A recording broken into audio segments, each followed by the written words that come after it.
it is me, Scott. You know, that guy that you occasionally stumble across here on YouTube. I hope every single one of you out there had a great time during the holidays, not to mention safe. I mean, come on, let's face it. Having some great time with your family and friends, and if everybody came out of it safe and sound, what more can you ask for? And speaking of holidays during Christmas, Zach, I want to thank you once again. I absolutely love this hoodie that you got me for Christmas. I wear it with a lot of pride, mainly because you got it for me, buddy. So thank you very much. I truly appreciate this awesome hoodie. I think Santa got him one too, from what I was told. I don't know. Doesn't matter. He got this for me, and I love it. So thank you, Zach. I truly appreciate it. And I hope every single one of you out there got, you know, something very special on your list. You know, I don't care. As long as you guys are here and we're all happy and healthy, that's all that matters. And I'm dead serious, because I'm so thankful for every single one of you out there that has been there from the beginning, well, until right now. I mean, if you stumble across this for the first time, you're enjoying what you're seeing, you know what to do. Hit that subscribe button. Naturally hit that notification bell. You never know what I'm going to do next. So I figured let's start off 2019 with something really special. But before I show you what this is and what it's all about, I want to share with you some exciting news. I finally have a sponsor that I'm so proud of. So before I show you this, check out my new sponsor. Brick or Dick Studios, Baryl Dick-Son, a.k.a. Greedy Monkey. Goals in life to earn money and destroy the indie market. Natural abilities, being an ass. Likes, money. Weaknesses, money. That's mine. Dislikes, losing money. Still mine. Signature moves, money grabbing ass, ratting out people, and lying. That's right, the new Brick or Dick Studios bobblehead. All kneel and praise me. The Brick or Dick Studios bobblehead. Now that's something I'd be damn proud to have a part of my collection. Speaking of collections, like I stated before, we were kind of rudely interrupted from some wonderful sponsorship. I want to start something, well, I've been wanting to do for a long time. Kind of new, but trust me, something I've been wanting to do for a long time. So I figured, why not start off with one of my favorite films from one of my favorite directors. He actually wrote it as well. That's right, this is Reservoir Dogs. Came out in 1992, his very first film that we had all seen from Quentin Tarantino. I figured let's start off with this particular action figure, Mr. White, Harvey Keitel's Mr. White. Now, if you haven't seen this film, but let's say you've seen Pulp Fiction, Jackie Brown, Kill Bill, Volume 1, Volume 2, what's the other one? Something 8, I can't think of it right. Doesn't matter. This is the one you need to see, because this was his first film, and I'm telling you, an independent film that was extremely original. Yeah, it's considered to be a gangster film, but very original. Not to mention, they even said this was one of it had one of the bloodiest scenes of all times, or the goriest scenes of all times, and it's all due to effects, all due to the theater of the mind. You know what I'm talking about with Mr. Blonde scene, you stuck in the middle of you. It had a great soundtrack as well, where he cuts the cop's ear off. They never even show it, and yet they still say it's one of the goriest scenes of it. It's kind of like Texas Chainsaw Massacre with the meat hook. Very little blood in that film. Theater of the mind, folks. I'm telling you what, those are the best films to watch. We need more of it, if you know what I mean. But anyways, back to Harvey Keitel's character, Mr. White. You know, yeah, you shoot me in my dreams, you better wake up and apologize. That's one of the best lines. And something else too, that what he was doing with his Zippo lighter in that film, it's just mesmerizing. It's just the little things that they did in this film from each character. So yes, that's my Mr. White, Harvey Keitel. Very thankful. That was my first one that I bought. And the second one, actually he wasn't the second one I bought. I want to go with the second character that I think is very important in this film. He was absolutely an incredible actor, Tim Roth, Mr. Orange.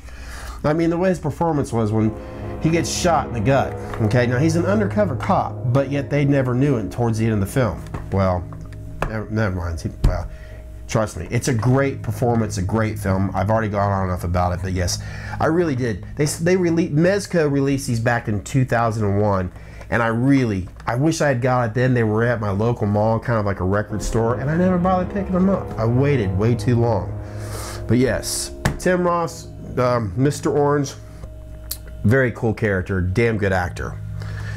And of course, the next guy, yes. Yes, oh yes, oh yes, oh yes, oh yes. Steve Buscemi's.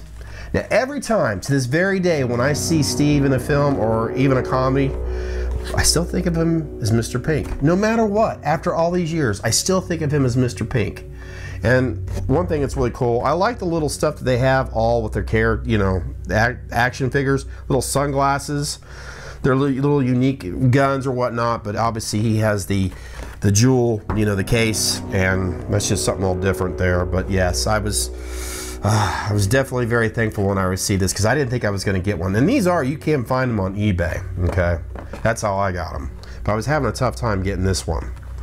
And of course, that's right, probably the most famous character from Reservoir Dogs, Mr. Blonde. That's right, Michael Madison's character. He's probably because of the poster prints and like I said, with the scene, once you hear that song Stuck in the Middle with You, the way he's dancing around that cop with the razor blade, and yeah, it's just, like I said, the poster, even the way he drinks a damn pop or a milkshake, I forget what it was. There's just something very cool about his character. In fact, I remember I was wanting to get suits, or a suit to look like these guys back in the day. Yes, a confession right here, guys. So yes, definitely a very cool character. They even have, I just now noticed it for the first time, the razor blade. I'll be damned. But here's the one that I'm absolutely most proud of. Prick Dick Studios presents the Baryl Dick-Son, a.k.a. Greedy Monkey BobbleHead. His goals in life to earn money and destroy the indie market. Abilities while being a complete ass. Likes money, weaknesses money, dislikes losing money. His signature move, money grabbing ass, ratting out people and flat out lying. Prick Dick Studios presents once again the Baryl Dick-Son BobbleHead. Right, Quentin Tarantino's Mr. Brown. In fact, what's really cool, they even have the script up in there. I was so thankful to get this guy, because back in the day when I was actually looking at these, I could never find him in the store. But when I found him on eBay, and by the way, Mr. White's pretty easy to get. Mr. Pink's pretty easy, or Mr. Orange is pretty easy to get.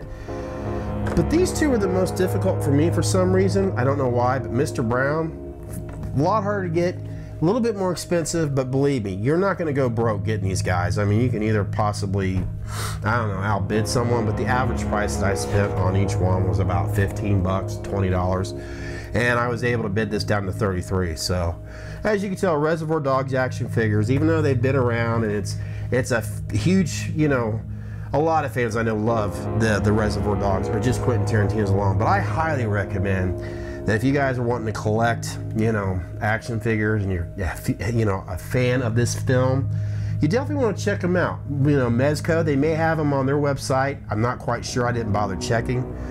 But eBay definitely has a lot of these available. Mr. Brown is tough to get. I'm telling you that right now.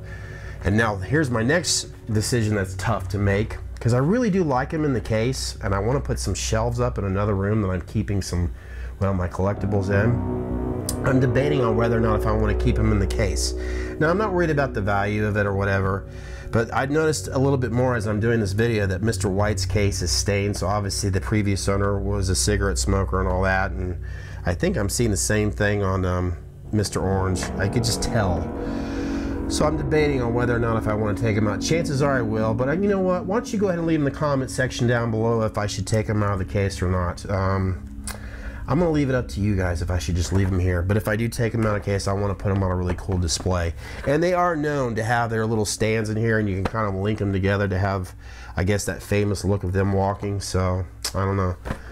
I'm going to have to make that decision, but you guys may make it for me. So, well, guys, I'm really, really excited about this year. I don't know if I said that yet or not earlier. I'm going to definitely start showing you guys some, the action figures that I'm investing into. Some of them have been around for a long time, but I figured I might as well share it with you guys. Yes, I imagine I will be doing more unboxing videos, and God knows what else I may do. And yes, and I am extremely proud and very thrilled about my new sponsorship here. Speaking of sponsorship, I personally like to thank my sponsors out there from Prick Dick Studios for sending me this incredible bobblehead.